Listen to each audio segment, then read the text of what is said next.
Boa noite, pessoal. Então, aqui é o professor Rafael, né?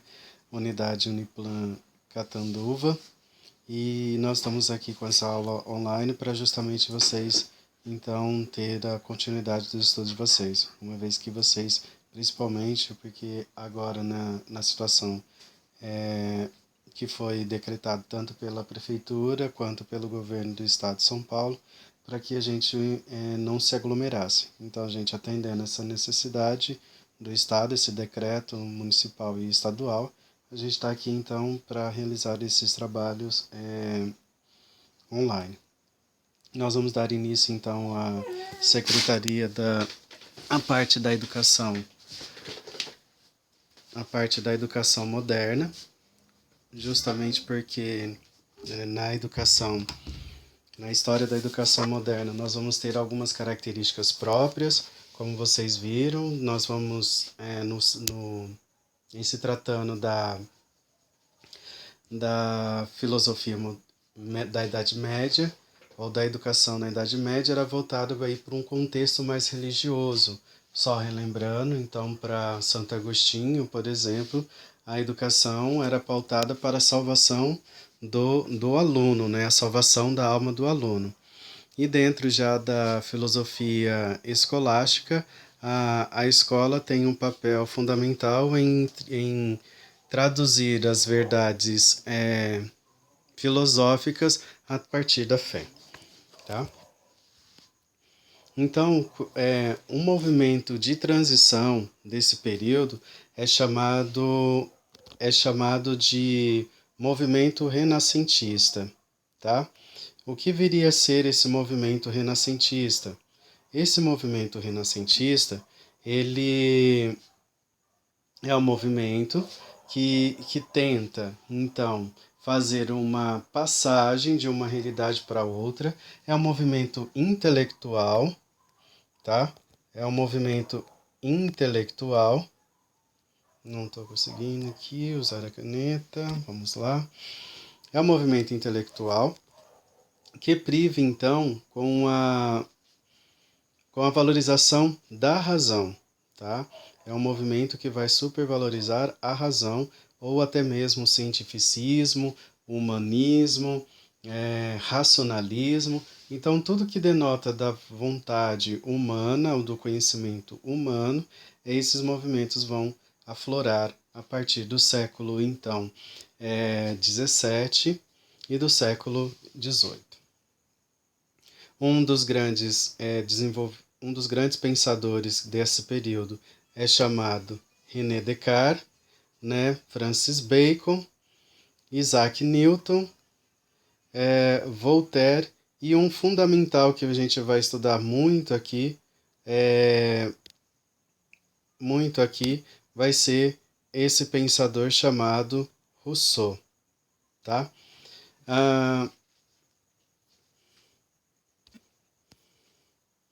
René Descartes. Com sua frase penso, logo existo, a configuração ficou um pouco estranha aqui nesse aplicativo, mas ele também é um filósofo matemático, né, e vai trazer aí o discurso do método, que seria na sua obra principal, discurso do método. Então ele vai exemplificar como que então, a partir dessa realidade, como é que o conhecimento deveria ser pautado. Pautado em quê? Em experimento, pautado em pesquisa, pautado na observação e nada a ver com a questão religiosa, tá? Então, a principal obra desse filósofo é o discurso do método, e mais uma vez uma frase célebre dele: penso, logo existo, res cogito. Por quê? Porque o homem está para o conhecimento, o homem está para ser um ser racional. Assim como um cachorro está para latir, o gato para miar, o homem só existe a partir do momento que ele tem a capacidade de repensar, de refletir. Por quê? Porque a sua essência enquanto ser humano é pensar, é fazer uso da razão. O movimento racionalismo, ou o movimento racionalista, como eu já disse para vocês, é um movimento que vai valorizar a razão. A partir do Renascimento e do Iluminismo, percebemos que a sociedade foi se desenvolvendo de tal forma que entre os séculos 17 e 18, o triunfo da razão e da ciência foi consolidado. Foi consolidado em cima do quê? Olha aí no último parágrafo. Toda a confiança é depositada na ciência e na utilização adequada dos métodos de investigação científica como sendo capazes de desvendar as leis do mundo natural, físico e biológico. Então, a religião passou a ficar um pouco de lado. Nós não estamos falando do fim da religião, até porque nós até hoje temos a presença das religiões, né, para explicar o mundo para nós enquanto seres humanos. Mas também agora, a partir do século XVII, né, nós vamos ter outra forma de explicar as coisas do mundo a partir das ciências. Ok? Bom, as principais características do iluminismo. As principais como vocês já foram introduzidos a vocês, foi a valorização da razão, tá? Outra situação que nós vamos ter aqui é a valorização do conhecimento. A valorização do conhecimento é justamente por conta da investigação, do questionamento, da dúvida, tá? René Descartes já logo tem uma dúvida metódica, né? A dúvida leva o homem ao conhecimento, a dúvida faz a gente sair de uma realidade para outra, questionar, né? Observar, se posicionar. Então, a partir disso, nós temos uma outra concepção de conhecimento. Crença, nós vamos falar de crença aqui, mas é uma crença, na verdade, das leis, o quê? Naturais. Ou seja, as naturezas do mundo, né, tudo que o homem modifica, conforme ele mexe nessas estruturas físicas e biológicas, a natureza, ou seja, o espaço físico, também tende a dar a sua resposta, porque são seres vivos também e são movidos, né? Por isso que hoje a gente fala do aquecimento global, nós falamos das enchentes, nós falamos de falta de chuva ou muita chuva. Então, tudo isso é ocasionado graças à realidade do homem e à sua modificação do meio, tá? Então, é o comportamento do homem na sociedade e na natureza. Crença nos direitos que todos os indivíduos possuem em relação à vida, à liberdade e à posse de bens materiais. Então, agora nós estamos falando de uma supervalorização da realidade humana. Todos somos iguais, todos pertencemos a uma realidade de direitos e deveres, e também ao direito à vida digna, de respeito. Bom, vai ser uma crítica também com relação ao que a gente chama de absolutismo. Absolutismo, então, vocês têm que entender que nós estamos falando da realidade de que existe, de que existe um rei, tá? E esse rei, por sua vez, né? E este rei, por sua vez, ele vai uma sociedade piramidal, ou seja, uma sociedade como formado uma pirâmide, onde nós temos o topo, o rei, e abaixo nós temos a nobreza, o clero, e depois também aqui embaixo os servos, tá? É interessante também a gente pensar que nesse período a sociedade era formada por estados. O que seriam estados? É como se fossem as castas hoje lá na Índia, certo? Por que eu estou falando isso? Porque o rei, o clero e que é a igreja no caso, e a nobreza são considerados aí nobres, ou seja, são pessoas que nasceram, que foram agraciadas pelo seu nascimento, e por assim dizer, eles não trabalham, certo? Eles estão para o estudo, eles estão para as artes de guerrilha, mas sempre à frente do comando.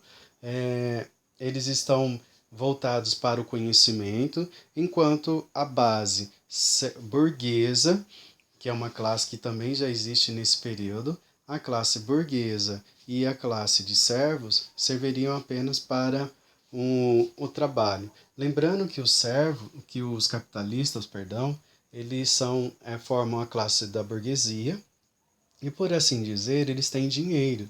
Eles têm navios, eles têm frotas, eles têm o comércio, eles têm as trocas de mercadorias com outros povos, enfim.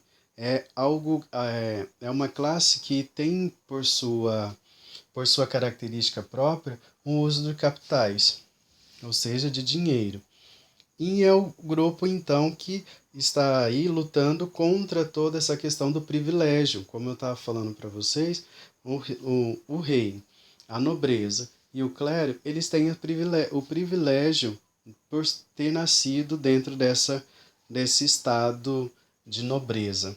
E por assim dizer, a burguesia e o servo está para servir às necessidades desses senhores. Defesa, defesa da liberdade, né? De liberdade política e econômica. Mais uma vez, a burguesia, né? A burguesia lutando, então, para a realidade de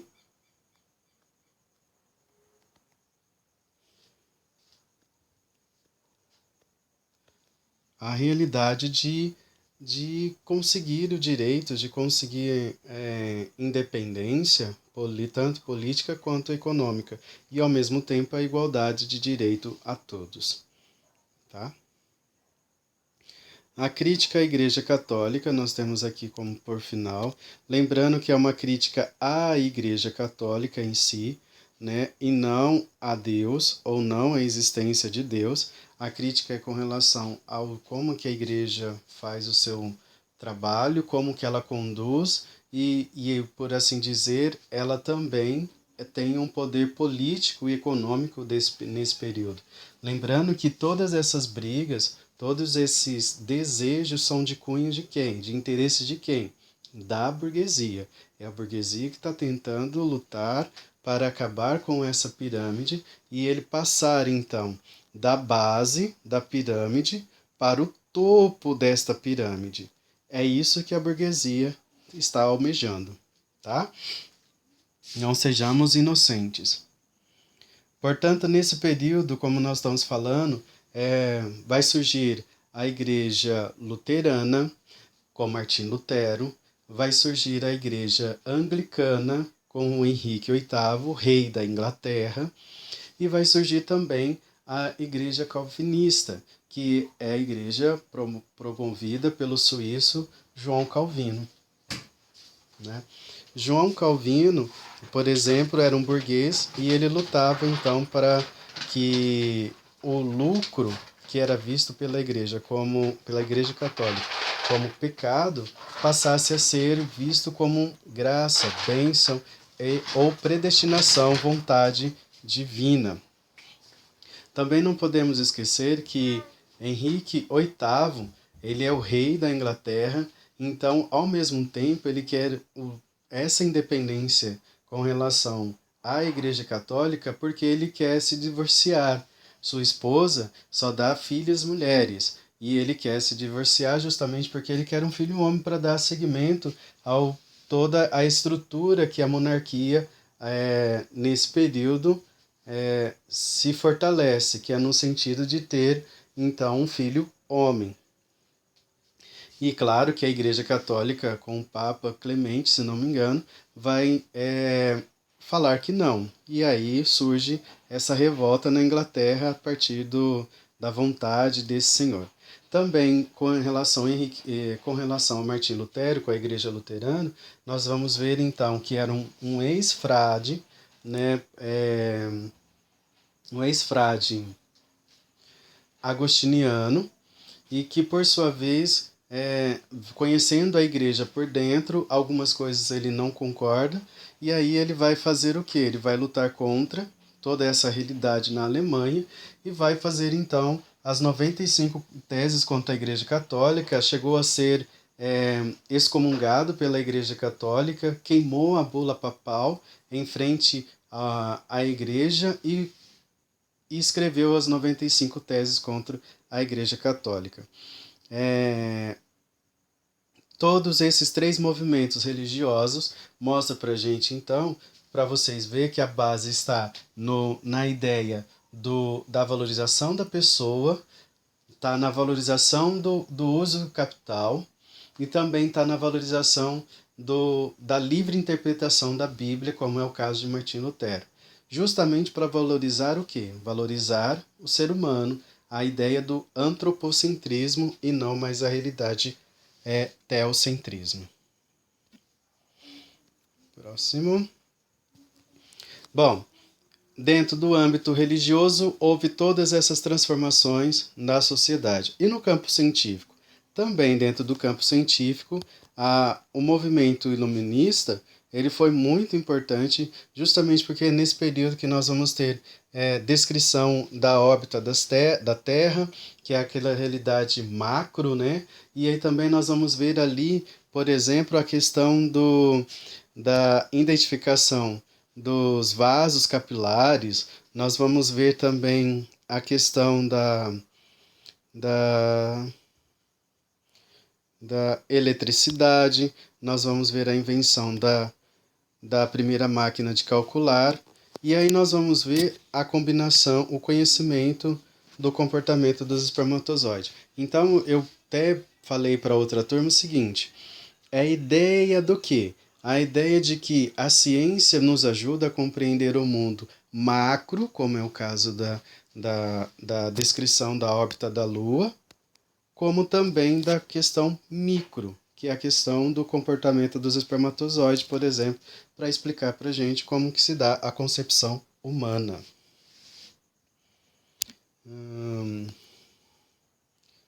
E, por assim dizer, vou terminar a minha aula hoje aqui nessa questão da Revolução Industrial e a partir da semana que vem a gente continua deste slide. Tá bom, pessoal? Muito obrigado, boa noite e que possamos juntos vencer essa realidade. Eu na minha casa, vocês na casa de vocês, e a gente vai então minimizando essa situação até a gente vencer essa batalha contra o coronavírus. Uma boa noite e até logo.